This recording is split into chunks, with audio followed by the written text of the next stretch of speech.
Hello, my name is Alysha Shimko, and today we are going to be talking about the grieving process of parents and children. One of the most painful stressors, and one that can have lifelong ramifications, is the death of an immediate family member, Tompkins, 1996. Grieving is a difficult process dealt with by parents and children alike. According to Kubler-Ross, there are 5 stages of grief: denial, anger, bargaining, depression, and acceptance. Also, there are innumerable other factors which influence the grieving process. Today we are going to investigate how bereaved parents and children encounter and navigate the grieving process. The loss of a child is beheld as widely unimaginable, and it is important to study how parents cope with this tremendous loss. It is also to know about grieving in families to help other families in their grieving processes. Today, our topics of discussion are going to be the needs to be both open and closed while grieving, the variances in the grieving process, and how writing and sharing stories of the deceased can help the bereaved. There are a few key words that we are going to be using today: narrative methodologies, communication privacy management, grief expectations, grief responses, family communication patterns, the relational dialectics theory, and child bereavement psychotherapy.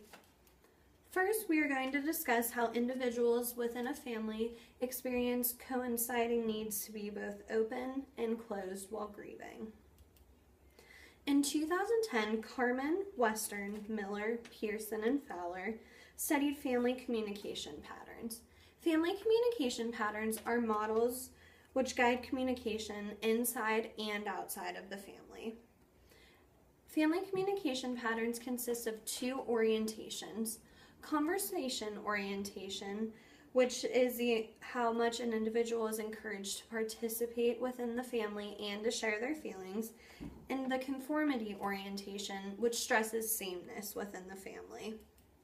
The first hypothesis within this study was that high conversation orientation would be positively related to personal growth after the death of a family member, and the second hypothesis stated that high conversation orientation would be negatively related to negative emotions experienced while grieving, such as despair, anger, etc. They used a 1 to 5 scale on 26 items in this study, and the first hypothesis, which stated that high conversation orientation would be positively related to personal growth, was proven correct. In 2013, Toller and McBride studied the motivation to communicate or not communicate with children after the death of a family member. They used communication privacy management in this study, which outlines the decision to disclose information after the assessment of the costs and rewards of disclosing such information. Interviews were conducted in this study and coded into themes. The first theme was recalibrating the family of origin, and the second was protecting children, motivations for revealing and concealing information.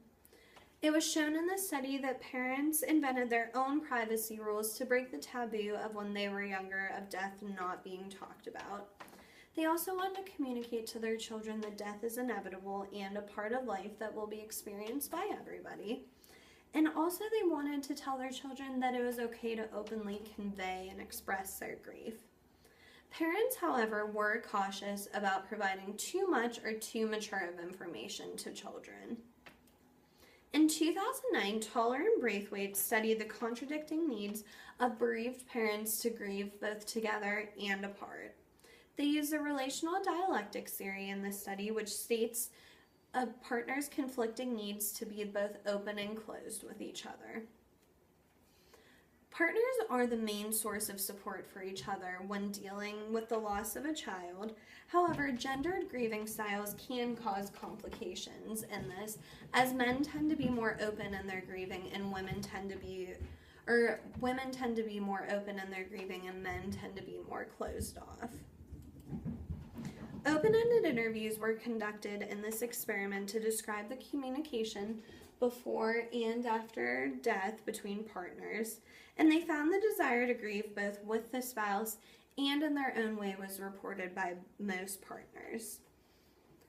They, however, compromised to meet the together and apartness aspects of their grieving styles, and a balance of openness and closeness shows that no one path is right to navigate the grieving process, which brings us to our second topic, that grief is not a universal process.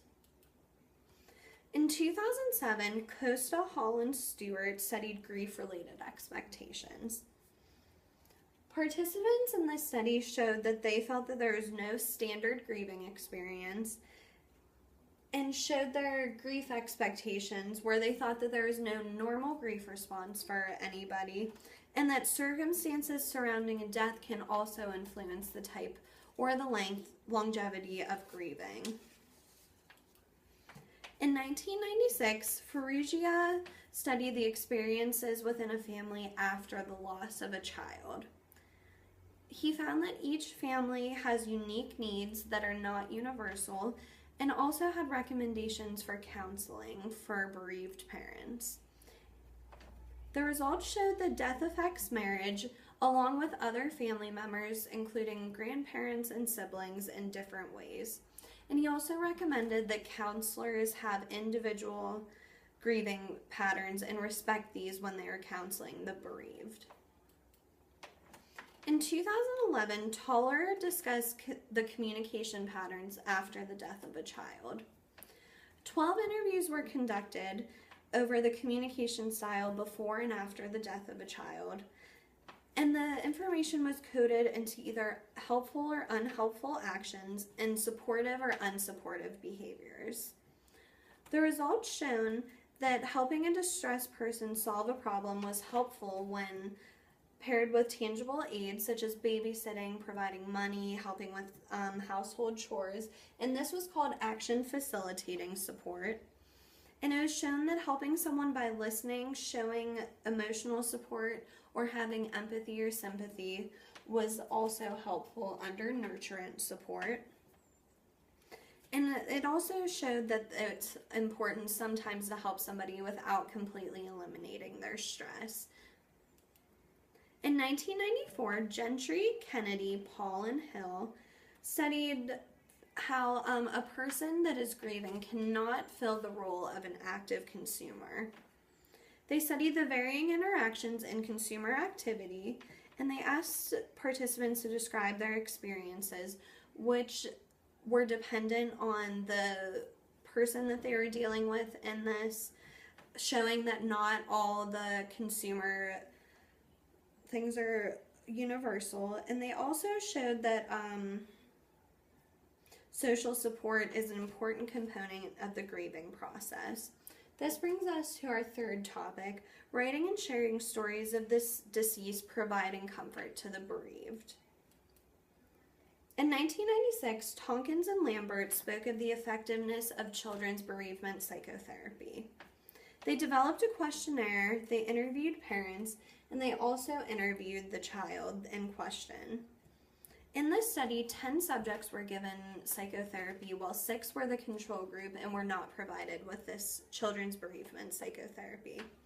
And it was shown in the end that the experimental group who received the therapy did have an overall more decrease in negative emotions, showing that talking and sharing stories of the deceased with a counselor can be helpful in the grieving process. In 2007, Hastings, Musambira, and Hoover studied the bulletin board postings on a website called the Compassionate Friends. This showed that sharing memories of the deceased helped in the grieving process, as the people who were posting these stories felt that the lives of the deceased continued to have meaning through the lives of the living.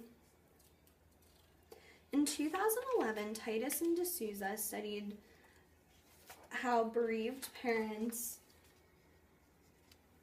deal after the death of a child, and they did this using narrative methodologies, using 4 writing prompts, the first one being changes in family interaction before and after the death of a child, reactions of friends, family, and others before and after the death of a child. They found that parents tried to retain their normalcy the best that they could, and the helpful nature of talking about and sharing stories and connecting with others was important. In all these studies, there were numerous similarities found. Many of them used interviews to gather information, and this information was further coded into themes. Self-discovery was a very important concept throughout all these, and Toller and Braithwaite and Toller and McBride found the conflicting needs to be both opened and closed while grieving.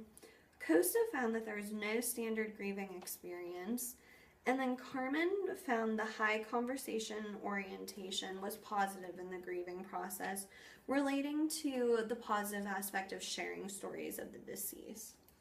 From the research, I have a proposed hypothesis and 2 research questions. The hypothesis being that individual grieving process is dependent upon family communication patterns, the variable of stress involved, and social support. The first research question is it more beneficial for a bereaved child to be open or closed in the grieving process, and the same for a bereaved parent? And the second research question is, does losing an immediate family member early in a child's life influence their grieving mechanisms as they grow older? Today we investigated in the research the conflicting needs to remain both open and closed while grieving, concluding that there is a balance of being both open and closed, and this is helpful and may be adjusted as the family sees fit.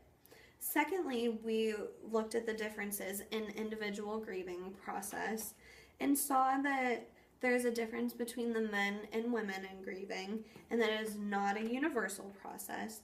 And finally, we looked at the beneficial nature of writing and sharing stories of the deceased, concluding that connecting with others is an important facet of grieving. I would like to conclude with the fact that finding the best way to help parents and children through their grieving is extremely meaningful, as their grief is extremely profound. Thank you.